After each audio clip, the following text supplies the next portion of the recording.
ये क्या कैसे? आज भारतीय जनता पार्टी के केंद्रीय नेतृत्व और प्रदेश नेतृत्व का एक निर्देश था कि पिछले दिनों जो कांग्रेस और ईडी गठबंधन ने अपना जो घोषणा पत्र, चुनावी घोषणा पत्र जारी किया गया है, कुछ मुद्दे उसमें ऐसे हैं जो देश की एकता और अखंडता के लिए और समाज के लिए बहुत बड़ा आने वाले समय में खतरा हो सकते हैं। वो शॉर्टकट के लिए किस प्रकार से पूरे देश को, पूरे समाज को किस प्रकार से टुकड़ों में बांटकर और कुछ ऐसे वर्गों को इस प्रकार का लालच और लोभ देकर कांग्रेस और इंडिया गठबंधन के पक्ष में मतदान की उन लोगों ने एक छुपे हिडन एजेंडे के तहत एक योजना बनाई है। और वो कांग्रेस और ईडी गठबंधन का हिडन एजेंडा कोई आज का नहीं है, देश की आजादी के समय से उनका चल रहा है।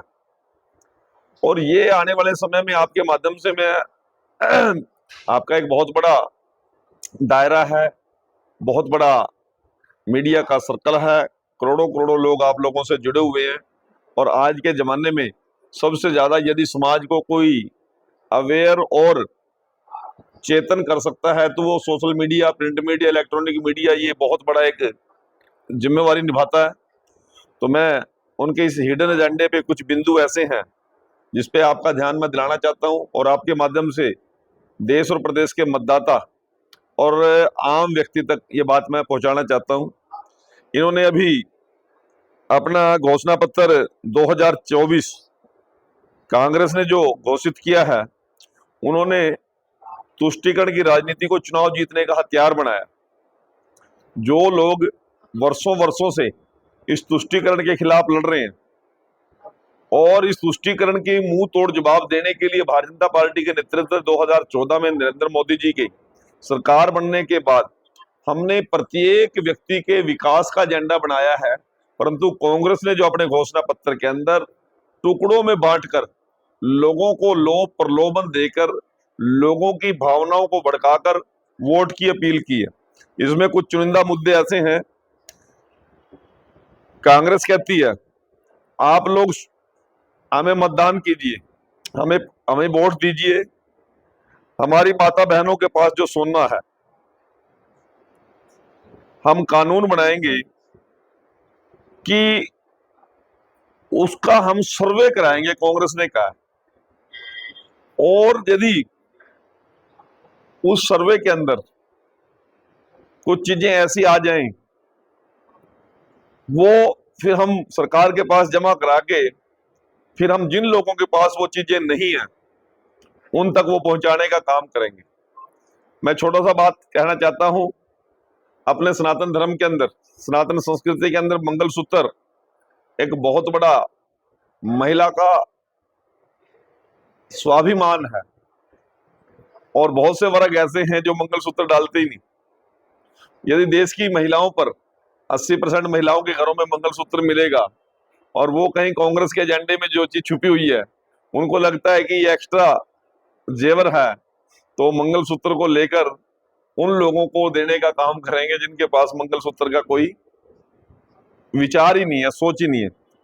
इसी प्रकार से इन लोगों ने कहा है कि कांग्रेस नौकरी पेशा लोगों ने अपने जो एफडी करवाई है या कोई अपना धनराशि बैंकों के माध्यम से जमा कराई है, और वो कहते हैं कि हम इसकी जांच कराएंगे कि उसकी एफडी तो जो जिस व्यक्ति ने कराई है उसको जरूरत है या नहीं है।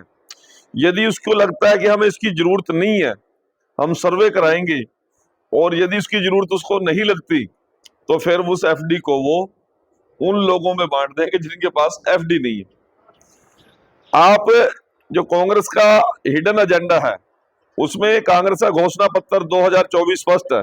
इसमें विशेष रूप से कहा कि कांग्रेस जातियों और उपजातियों और उनकी सामाजिक आर्थिक स्थितियों की गणना करेगी और एक राष्ट्रव्यापी सामाजिक आर्थिक और जाति जनगणना आयोजित करेगी और आंकड़ों के आधार पर सकारात्मक कार्रवाई के एजेंडे को मजबूत किया जाएगा। कांग्रेस ने अपने मैनिफेस्टो में कहा है कि देश में बहुसंख्यकवाद की कोई जगह नहीं है। कांग्रेस के घोषणा पत्र में यह किया गया कि सुनिश्चित किया जाएगा कि बैंक बिना किसी भेदभाव के अल्पसंख्यकों को भी संस्थागत ऋण प्रदान करे। इसके साथ साथ ये भी कहा जाएगा कि अल्पसंख्यकों को शिक्षा, स्वास्थ्य देखभाल, सार्वजनिक रोजगार, सार्वजनिक कार्य अनुबंध, कौशल विकास, खेल और सांस्कृतिक गतिविधियों में बिना किसी भेदभाव के उनको भी विशेष रिजर्वेशन के तहत आरक्षण की श्रेणी में लाया जा सके। कांग्रेस अपने मैनिफेस्टो में लिखता है कि SC, ST, OBC रिजर्वेशन अभी तक एक लाइन तैयार कर दी गई है कि 50% से ज्यादा किसी को आरक्षण की श्रेणी में नहीं लाया जा सकता। कुल मिलाकर जिस भी वर्ग को आरक्षण देना 50% के अंदर देना है।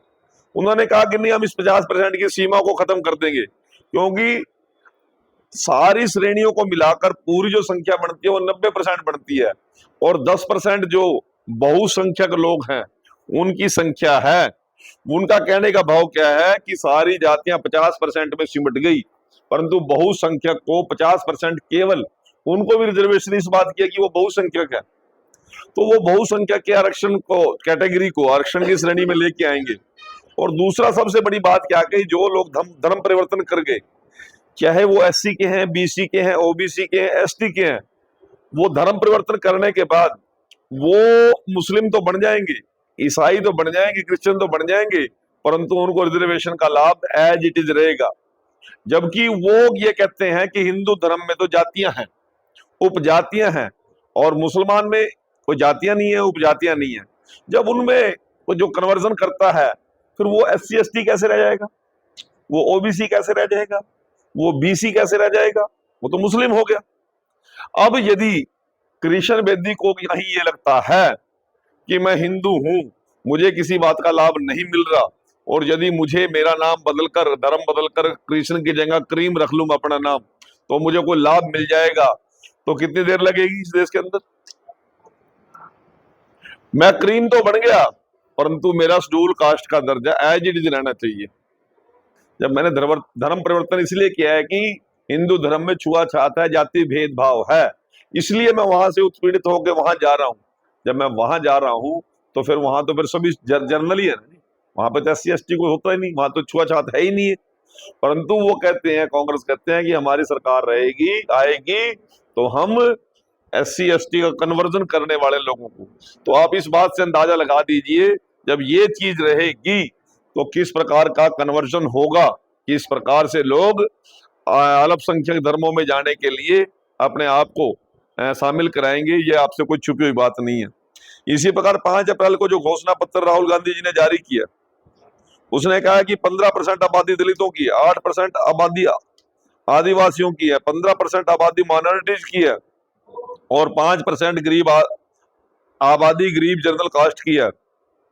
अगर इन सबको मिला दे तो 90% से ज्यादा आबादी इन लोगों की बनती है।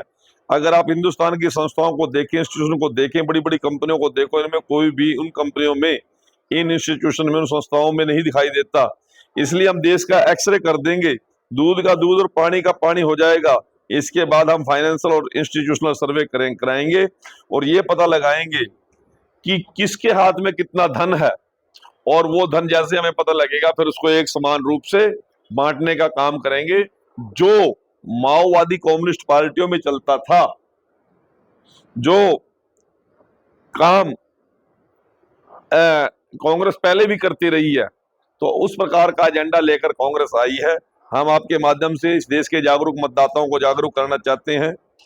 और कांग्रेस ने के नेता ने 5 अप्रैल को महाराष्ट्र में एक सार्वजनिक कार्यक्रम किया और उसमें कह दिया कि हमारी सरकार बनते ही हम तुरंत सर्वे कराएंगे कि इस व्यक्ति के पास कितनी संपत्ति है, और उस संपत्ति को फिर सारी टोटल पॉपुलेशन में कैलकुलेट करके फिर एक समान वितरण करने का काम करेंगे।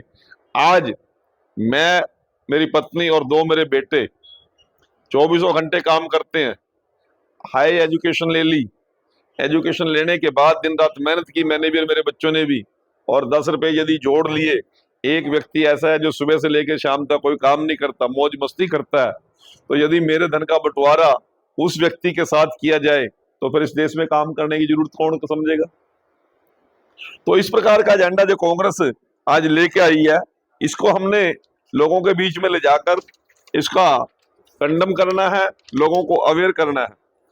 उन्होंने, कांग्रेस ने मैनिफेस्टो 2024 में लिखा, Congress will conduct a national wide socio economic and caste census to enumerate the castes and sub-castes and their socio-economic condition. Based on the data, we will strengthen the agenda for affirmative action. हम इस सारे के सारा socio economic data लेके और सभी को समान रूप से वितरण का काम करेंगे। तो मित्रों, ये चीजें हमें अवेयर करने की जरूरत है, लोगों को जागरूक करने की जरूरत है। कांग्रेस हमारी संपत्ति, गरीबों और हाशिए पर पड़े लोगों, SC ST की संपत्ति, महिलाओं की बचत को छीनना चाहती है। इसे विशेष रूप से अल्पसंख्यकों के बीच पुनर्वितरित करना चाहती है, जैसा कि कांग्रेस यूपीए चाहती थी। अब जब उन्हें बुलाया गया तो वे अपने वादों से भाग नहीं सकते। कांग्रेस ने ऐसे भी पहले भी ऐसा किया था। कांग्रेस सरकारों ने 60 और 70 दशक में कानून पास करके भारतीयों को इस बात के लिए विवश किया था कि अपनी कमाई का एक हिस्सा सरकार के पास जमा कराए ताकि समान वितरण किया जा सके। तो मैं मित्रों, आप लोगों के माध्यम से राहुल गांधी की धन पुनर्वितरण योजना वो लेकर आने का उन्होंने एक एजेंडा बनाया कि सभी लोगों की संपत्ति का कैलकुलेशन करेंगे, फिर उसका वितरण समान रूप से करेंगे। तो मित्रों, राहुल गांधी जाति जनगणना के बाद जमीनों को और आवास योजनाओं के मकानों को और एक धर्म के लोगों से दूसरे धर्म के लोगों में या एक जाति से दूसरे जाति में स्थानांतरित करना शुरू कर दे। याद है, जब धार्मिक आधारों पर के कारण लोगों को सब कुछ छोड़ छाड़ कर भागना पड़ा था, राहुल गांधी जाति के आधार पर ऐसा करना चाहते हैं। वो कहते हैं कि एक सीमा से ऊपर नकदी प्रवाह वाले व्यक्तियों या उनके खातों की जांच करेंगे। आपका ट्रांजैक्शन क्या है बैंक में, विनय जी का, आपका, सबका चेक करेंगे। और एक मेरे जैसा मस्त मलंगा जिसने करना बैंक में जाना ना चोनी जमा करानी ना कढ़वानी, तो कहते हैं उसको भी इनका ट्रांजैक्शन चेक करेंगे। और ट्रांजैक्शन चेक करने के बाद जिनके खातों में से लेन देन नहीं है, इनके खातों को उनसे खात कन्वर्ट करेंगे ताकि उन लोगों के हाथ में भी इस व्यक्ति की संपत्ति उन लोगों के हाथ में चला जाए जो निठल्ले और ना कमाने वाले लोग। उन्होंने कहा शेड्यूल कास्ट की मुसलमानों में भी घुसाया जाए। उन्होंने कहा है कि मुसलमानों को सरकारी नौकरियों में अलग से 15% आरक्षण दिया जाए।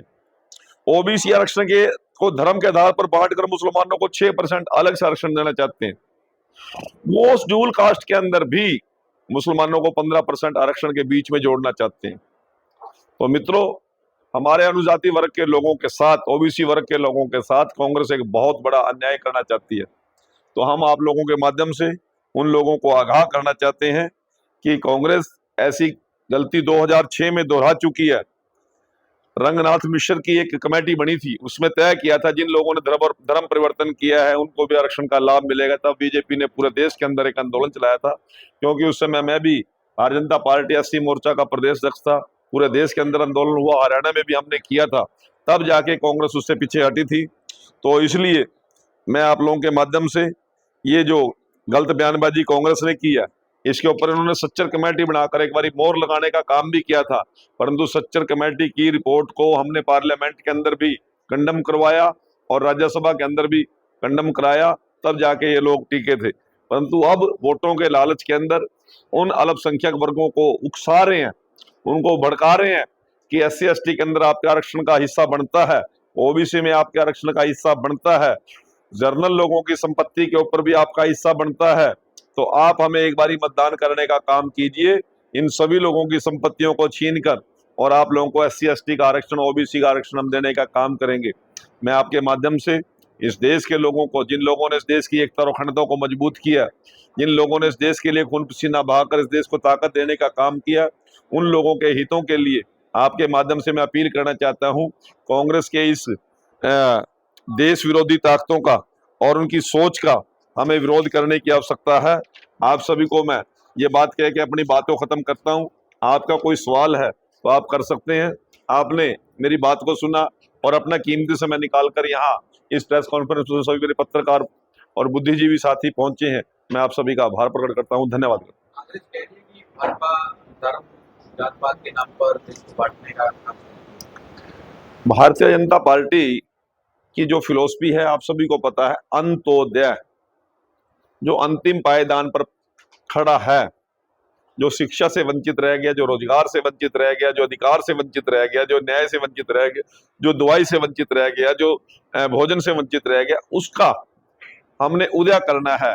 और वो जो संरक्षण है किसी जाति को नहीं है, किसी धर्म को नहीं है, किसी व्यक्ति को नहीं है, वो भारत में बसने वाले प्रत्येक नागरिक की लड़ाई हमने लड़ने का काम शुरू किया है। और अंतिम पायदान पर खड़े व्यक्ति का उदय करने की हमने शुरुआत की है। और हमारी सरकार ने 1,80,000 से नीचे के जो लोग आमदन के लोग हैं उनको चाहे उज्ज्वला का लाभ देने की बात हो, चाहे आयुष्मान कार्ड देने की बात हो, उनके सिर के ऊपर छत देने की बात हो, उनके घर में स्वच्छ जल पहुंचाने की बात है, 85 करोड़ परिवारों को अनाज अनाज देने की बात है, उनके लोगों के बच्चों के लिए पहले हमने पहली क्लास से लेके एमए क्लास तक सरकारी विश्वविद्यालय और कॉलेज में फीस माफ की थी, परंतु हमने अब प्राइवेट यूनिवर्सिटीज और कॉलेज में भी हमने फीस माफ करने की बात की है। 60 साल से आयु वर्ग का कोई भी व्यक्ति होगा उसको हम पेंशन देंगे।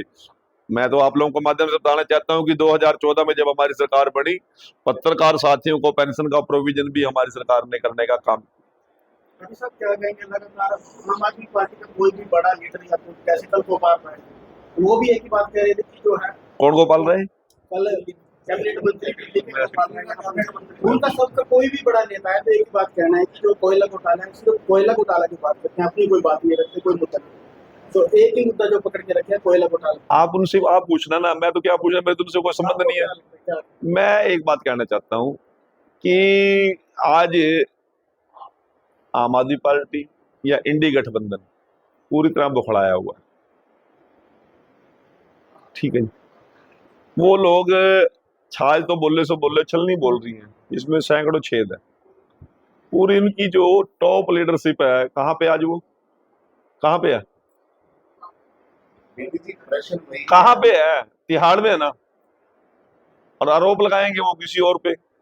मैं ये कहना चाहता हूं जब उन लोगों के पास मौका था, हम शीला जी को जेल भेज देंगे, इतनी लंबी लंबी लिस्टें पढ़ते थे कांग्रेस के नेताओं के, इतने बड़े बड़े घोटाले, शायद मुंह दुखने लग जाता था हमें, तो वो सारी बातें याद भी नहीं है। जब उनके पास ताकत आई तो कुछ किया नहीं, और उल्टा कांग्रेस की गोद में जाके बैठ गए। शीला दीक्षित को कहते हैं हमारी नेता है, कांग्रेस को कहते हैं हमारी नेता है। जिन विचार लड़के आए थे जिन विचारधाराओं के साथ, वो सारे के सारे मामले उन्होंने की। गाड़ी नहीं लेंगे, गाड़ी ले ली, कोठी नहीं लेंगे, ले ली। अरे भाई, जब आप पूरा नहीं कर सकते किसी विषय को, एक व्यक्ति कोई अनपढ़ तो था नहीं, वो आईएएस था, आईआरएस था, उसको ये पता था कि ये सारी चीजें प्रोटोकॉल में आती है, मुख्यमंत्री के नाते मुझे लेनी पड़ेगी, तो क्यों लोगों को बरगला रहा था? गाड़ी लेनी पड़ेगी, उसको पता मुख्यमंत्री का प्रोटोकॉल आता है। सिक्योरिटी लेनी पड़ेगी, मुख्यमंत्री का प्रोटोकॉल आता है। किसने कहा था उसको ये बात कहने के लिए? किसी ने नहीं कहा था ना। अब मैं राज्य मंत्री था, जो मेरा प्रोटोकॉल बनता था सरकार को देना था। आज मैं नहीं हूं, वो प्रोटोकॉल नहीं है। वो मुख्यमंत्री बनने से पहले उनको पता था कि ये प्रोटोकॉल मुझे मिलेगा, फिर किस लिए नखरा दिखा रहा था? परंतु वो सारी चीजें लेने का काम किया। आज जिस भ्रष्टाचार की वो बात करते थे, उस भ्रष्टाचार में गले तक भीगे हुए नहीं है, डूबे नहीं है, वो तो दब चुके हैं उस दलदल में। तो इसलिए इन लोगों से बहुत ज्यादा कोई लोगों को उम्मीद रही नहीं है। बेटी जी, अगर बात करें सरपंचों ने भाजपा पर करने के बाद में यह बोला है कि गांव में दूसरे नहीं देंगे, इसमें क्या?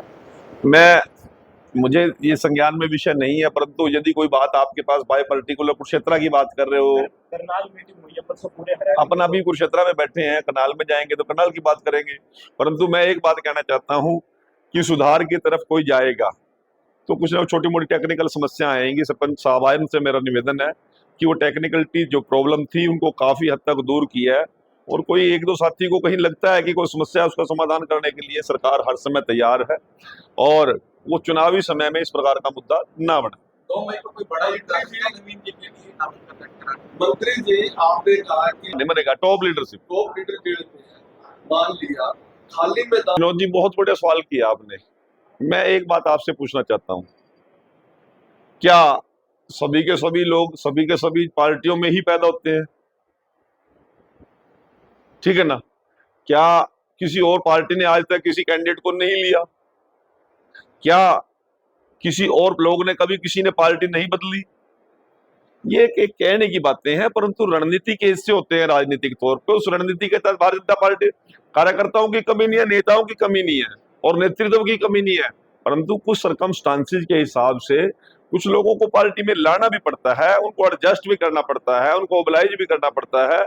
और सबसे बड़ी बात तो ये है कि जब लड़ाई जीत हार की होती है तो जीतने के लिए हर घोड़े पे दांव लगाया जाता कितने रोजगार मिल गए? है। हाँ, ये बहुत बढ़िया सवाल आपने किया है।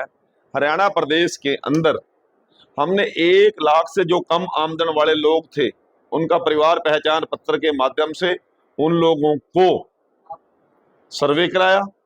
हर ब्लॉक स्तर पर हमने कैंप लगाए, उन लोगों को स्वरोजगार के लिए लोन देने की बात की, उनके लिए पशुपालन की बात थी, चाहे दुकान की बात थी, चाहे उन लोगों को अपने पैरों पर खड़े होने की बात थी, चाहे 5 अंक देकर हरियाणा कौशल रोजगार निगम के माध्यम से उनकी योग्यता के अनुसार उनको एडजस्ट करने की बात थी, या हरियाणा प्रदेश की जो पब्लिक सर्विस कमीशन है, हरियाणा प्रदेश की जो हरियाणा स्टाफ सिलेक्शन कमीशन है, उसके माध्यम से भी उन लोगों को रिलीफ देके हमने एम्प्लॉयमेंट देने के लिए काम किया। और हमारा पहला प्रयास ये है कि 1 लाख से कम आमदन वाला जो भी परिवार है उसको 1,80,000 तक हम उसके संसाधन जुटाकर उसको मजबूत करके वहां तक पहुंचाने का काम करें। और ये निरंतर चलने वाला काम है, इसको हम चला के रखेंगे। हाँ, अभी 2 तारीख की नॉमिनेशन की डेट है। वैसे तो लगभग सभी 2, 3 और 4 में हमारे सभी कैंडिडेट नॉमिनेशन फाइल कर रहे हैं। अब सारे हरियाणा प्रदेश की रैलियों की जिम्मेवारी मैं ही देख रहा हूँ। अभी तो हमारे मुख्यमंत्री और पूर्व मुख्यमंत्री जी और अन्य नेताओं की रैलियां चल रही हैं। अब 2 तारीख के बाद नॉमिनेशन के बाद अब 19 तारीख का हमारा पहला चरण का चुनाव हुआ, उसमें हमारे प्रभारी विप्लव देव जी भी वापिस आ गए हैं। अब उनकी भी जनसभाएं शुरू हो गई हैं। सुरेंद्र नागर जी भी जो पश्चिम उत्तर प्रदेश से आते हैं, जो हमारे सह प्रभारी हैं, वो भी आ रहे हैं। और चुनाव के लिए सतीश पूनिया जी भी, जो हमारे राजस्थान के पूर्व प्रदेश अध्यक्ष थे, अब वो भी उधर से फ्री हो गए हैं। सभी जगह सभी हरियाणा प्रदेश के लोग भी और देश के लोग भी जाएंगे। अभी 2 तारीख का फाइनल नहीं हुआ, जैसे फाइनल होगा सबसे पहले सूचना आप लोगों को देने का काम करेंगे। पूरा नाम क्या है जी? आपके पास कोई ऐसा उदाहरण है? 1, 2, 3, 4, 5 एक ऐसे बात नहीं बढ़ेगी। वॉशिंग मशीन में कोविड बढ़ गई, ये आरोप इन पर लगातार विपक्षी पार्टियां लगा रही हैं और जवाब भी खुद ही दे रही हैं। पार्टी का इस विषय को लेकर क्या स्टैंड है, क्योंकि मामला अभी कोर्ट में विचारा है। पार्टी का स्टैंड आपको क्लियर नहीं हुआ क्या? अभी पार्टी ने उनको कैंडिडेट बना लिया, पूरी पार्टी उनके लिए काम कर रही है, दिन रात उनके साथ चल रही है। कोई कैंडिडेट कृष्ण बेदी जी ने नहीं बनाया, हमारे जिलाध्यक्ष जी ने बनाया, सेंट्रल नेतृत्व ने बनाया, पूरा नेतृत्व उनके साथ खड़ा है। पार्टी का स्टैंड क्लियर है कि नवीन जिंदल जी हमारे लोकसभा के उम्मीदवार है, 200% यहाँ से जीत के जाएंगे, अच्छे मार्जिन से जीत के जाएंगे और लोकसभा के अंदर कुरुक्षेत्र का प्रतिनिधित्व करेंगे। विपक्ष का काम बोलना है, वो बोल रहे हैं, वो अपने एजेंडे पे बोल रहे हैं। नवीन जिंदल जी ने ये कहा कि मैं उनकी किसी बात का जवाब नहीं दूंगा, परंतु मेरा काम जवाब देगा। देखिए, एक सीमाएं होती हैं। मैंने 4 चुनाव तो विधानसभा के लड़े हैं, हमने पार्षद का चुनाव भी लड़ा, दुनिया भर के चुनाव लड़ाए हैं। हर एक चीज की गरिमा रहती है। ये चुनाव डेमोक्रेसी का एक सबसे बड़ा फेस्टिवल है। इस फेस्टिवल में यदि कोई अपनी गरिमा खोता है तो लोकतंत्र के अंदर मतदाता सब कुछ देखता है और इसका मतदाता इसका जवाब 4 तारीख को दे देगा। परंतु मैं एक क्वेश्चन आपके लिए छोड़ रहा हूं, 4 तारीख के बाद सुशील गुप्ता से आप एक बात पूछ लेना कि आप कभी कुरुक्षेत्र में दर्शन दोगे या नहीं दोगे। अब मेरे पास एक बंदा आया, कहता है सुशील गुप्ता जी मेरे रिश्तेदार है। मैंने कहा किस चीज का रिश्तेदार है, क्या रिश्तेदार है बताना भाई जरा विस्तार से। कहता जी ये मैंने तो आज तक आपके किसी ब्याह में नहीं देखा, आपके पीछे दादाजी एक्सपायर होते तब भी नहीं मैंने देखा तो सुशील गुप्ता, ना उसका शोक प्रस्ताव तक नहीं आया, तो काहे का रिश्तेदार है भाई? ये चुनाव के लिए रिश्तेदार है क्या? सुशील गुप्ता 4 तारीख के बाद आरोप लगाने की तो बात छोड़ दीजिए, कहीं हरियाणा में आपको नजर भी नहीं आएगा। और आरोप लगाने को तो पता नहीं क्या कुछ लगाए जा सकते हैं, परंतु हर व्यक्ति की गरिमा होती है। और मैं कहता हूं कि इसको व्यक्तिगत पर सुशील गुप्ता जी को लेकर नहीं जाना चाहिए, आम आदमी के लोगों को लेकर नहीं जाना चाहिए। यदि इस प्रकार का डेमोक्रेसी के अंदर आरोप प्रत्यारोप लगाएंगे तो गरिमाएं ध्वस्त हो जाएंगी।